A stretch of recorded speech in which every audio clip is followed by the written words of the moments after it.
Olá pessoal, Dante Mantovani é maestro, eu sou empresário também do ramo hoteleiro, muitos não sabem, também trabalho na parte de hotelaria, turismo. Também na área de música, como maestro tenho desenvolvido um trabalho com criação de orquestras amadoras, fundamentalmente com músicos jovens, não profissionais, já desde o ano de 2016.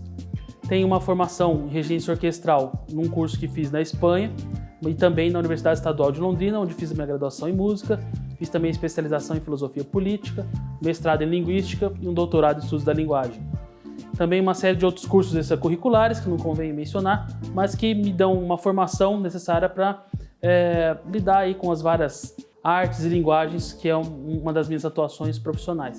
E graças a essa formação também eu fui indicado e nomeado presidente da Fundação Nacional de Artes, no governo Bolsonaro, em 2019 e depois em 2020. 2 vezes eu fui nomeado. E desenvolvi um trabalho lá também, em várias linguagens artísticas, mas tendo sempre a música como carro-chefe.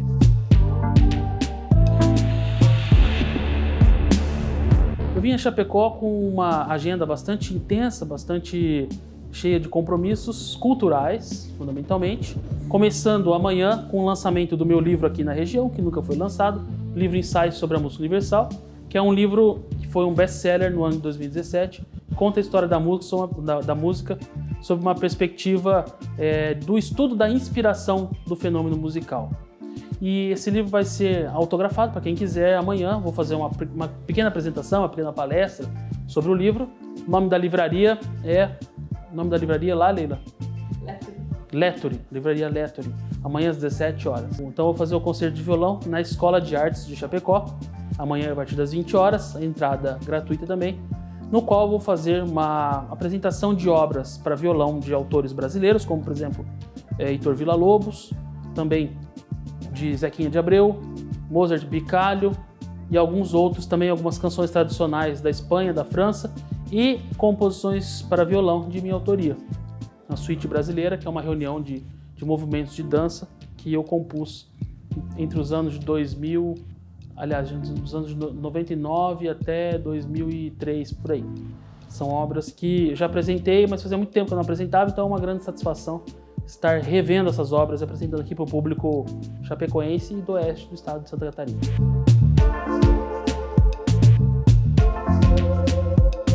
Então, o setor cultural no Brasil ele é muito defasado em relação a outros países, às vezes países até com um PIB menor que o Brasil, porque o investimento em cultura no Brasil é muito baixo. Proporcionalmente, em relação a outros ramos do orçamento público, a cultura sempre é o menor orçamento. E isso precisa mudar. É necessário que haja mais investimento em cultura, porque tudo que há na sociedade deriva da cultura. Todos os conhecimentos científicos, filosóficos, médicos, enfim, todos os ramos de atuação necessitam de uma boa formação cultural. E tem países muito menores que o Brasil que têm um investimento e, consequentemente, também um retorno muito maior econômico-financeiro no campo cultural. Cito o exemplo da Áustria, que é um país que só o ramo de festivais de música movimenta cifras em torno de 20 bilhões de dólares por ano, coisa que no Brasil é impensável. Porque o orçamento da cultura no Brasil, do governo federal, não passa de 4 bilhões. Para o tamanho do Brasil é pouco. Pode parecer que é muito, mas não é, porque o Brasil é um país continental. Nós temos 27 estados, né, no Brasil. Então a gente precisa fomentar a cultura em todos esses estados. E eu sei que eu estive no governo federal e eu era responsável por implementar a política cultural do governo. E, inclusive, alguns projetos que eu mesmo fiz lá na Funarte, eu consegui alguma verba ministerial, né? Consegui em torno de 26 milhões. Aí quando você fala 26 milhões parece que é muita coisa, mas você vai fazer projetos para o Brasil inteiro, é muito pouco. Né? Então precisa de mais investimento em cultura. E também de critério, né? Porque cultura não é qualquer coisa. Cultura tem que ter critério, tem que ter solidez, tem que ter seriedade, tem que ter estudo, né? Tem que ter tradição também. E sem tradição é o valetudismo. E hoje em dia a gente vive nessa ditadura do valetudismo. Tudo vale, tudo tem o mesmo valor. Não é assim. Nós temos grandes obras, grandes mestres que dedicaram suas vidas e muito estudo, muito esforço, né? E muita inspiração para fazer aquelas obras. E que são verdadeiros legados e verdadeiro patrimônio da humanidade. Então é preciso preservar essas obras e torná-las como parâmetros para surgimento de novas obras. Aí sim, fomentar a criatividade a partir do que já existe. não fomentar o valetudismo e a ditadura da relativização.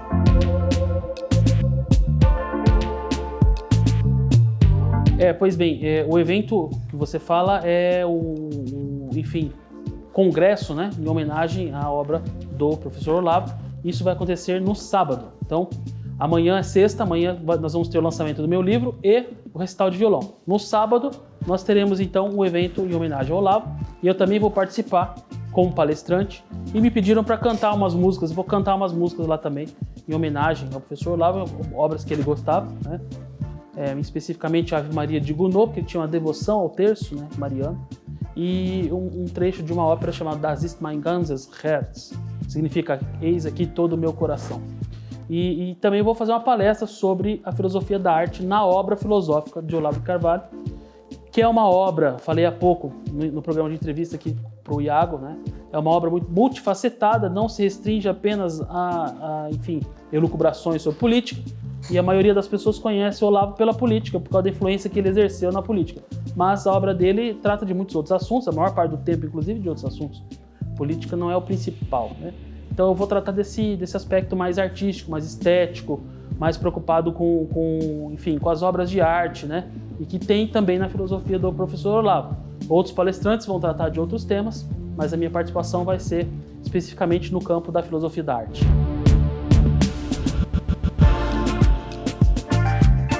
Muito bem, a grande importância do professor Olavo, né, para a sociedade brasileira é que ele se dispôs a uma missão que ninguém, nem o intelectual do período da geração dele, tinha se proposto, que era o quê? De preservar essa tradição cultural brasileira mais genuína, certo?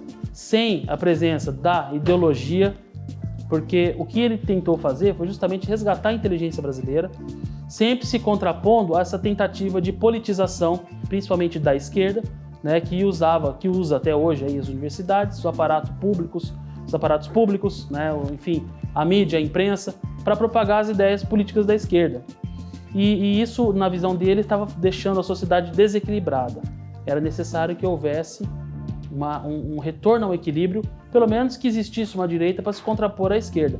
E nisso ele teve muito sucesso porque ele conseguiu gestar essa direita. Ele sempre dizia, eu não sou pai da direita, não tem nada a ver com isso, mas assim, a obra dele permitiu esse ressurgimento da direita, né? Porque as pessoas começaram a se afirmar contra o pensamento então hegemônico da esquerda, que foi incontestado, né, durante pelo menos 2 décadas, décadas de 90, os anos 2000, todo mundo, né, começo dos anos 2000, todo mundo se declarava de esquerda e quem dizia o contrário, né, era perseguido, enfim, era maluco. Agora não, agora tem um equilíbrio. Tem o pessoal de esquerda ainda, mas tem um pessoal que não tem mais vergonha de dizer que é de direita, né? Então, ele conseguiu esse equilíbrio, isso no campo político.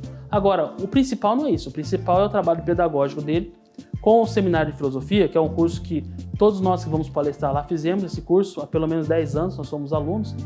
E esse curso visa criar uma nova intelectualidade no Brasil. Nisso também o professor Olavo teve sucesso. Ou seja, ele conseguiu realmente preparar algumas pessoas, não muitas. Muitas pessoas foram estudar no curso, mas não foram todas que conseguiram passar por esse processo mais amplo de formação, mas algumas pessoas importantes ele conseguiu formar, né? Eu, inclusive, posso me colocar como um exemplo, que a minha formação teve uma parte substancial, né, no Seminário de Filosofia, com os ensinamentos do Olavo, inclusive alguma convivência que eu tive com ele lá nos Estados Unidos, quando fui visitá-lo, a família dele, e aprendi muita coisa com ele, inclusive pessoalmente. E a obra do filósofo, ela acontece dessa forma, ela acontece ao vivo mesmo, ela acontece no fazer filosofia ao vivo, perto dos alunos, perto das plateias. E nisso ele teve muito sucesso, porque ele conseguiu expandir esses pensamentos para uma quantidade gigantesca de pessoas no Brasil. E quem ele não formou de uma maneira mais próxima, né, mais acompanhada, ele estimulou as pessoas a despertarem pelo menos para um novo universo cultural, um novo horizonte de autores e livros, muitos livros, milhares de livros que não se falavam deles no Brasil, e ele introduziu esses livros no debate. Então ele tem vários méritos aí, né? Eu estou citando alguns, mas esse negócio de manter viva uma tradição intelectual mais genuína, focada na alta cultura, até a Leila que está aqui com a gente, ela criou o Instituto de Alta Cultura aqui em Chapecó, né? O nome não é o acaso, já é uma influência do Olavo, né? Porque justamente Essa alta cultura o quê? São as grandes obras do pensamento humano. Por exemplo, a música de Bach, a música de Beethoven, as esculturas de Michelangelo, né? Ou os livros de Dostoiévski, os livros de Balzac, a poesia de Carlos Drummond de Andrade, poesia de Manuel Bandeira, são obras da alta cultura, né? Mas isso é preconceituoso. Não, não é um preconceito contra o popular. Pelo contrário, é uma manifestação genuína do pensamento humano que precisa ser preservada. E nós precisamos de novos propagadores dessa cultura. Assim como existem muitos propagadores da cultura popular, do entretenimento e também do folclore, né? Mas a alta cultura, o Olavo ensina isso, ela também dá resposta a problemas universais. Tem um livro dele que eu até trouxe aqui, que eu vou citar na palestra amanhã, chamado Futuro do Pensamento Brasileiro. Nesse livro, ele cita 4 autores que são fundamentais, na visão dele, para a manutenção do Brasil enquanto nação. Veja só, enquanto nação. Por quê? Porque um país também que não tem cultura, ele não tem identidade. Se ele não tem identidade, ele não tem soberania. E se ele não tem soberania, ele não pode nem ser considerado uma nação, né? Dessa forma, ele cita o caso de Otto Maria Carpo, que foi um crítico literário que escreveu A História da Literatura Ocidental, que é um livro monumental, em 10 volumes, né? Conta toda a história da literatura no Ocidente, e que é uma obra sem igual, inclusive em outras línguas. Não tem em inglês, em espanhol, em francês, não tem uma história da literatura tão bem redigida como essa em português, feita pelo Otto Maria Carpo. O Olavo então destaca que a importância disso é universal. Ele resolve um problema universal, quer dizer, conta a história da literatura de todo o universo. E é uma coisa feita no Brasil.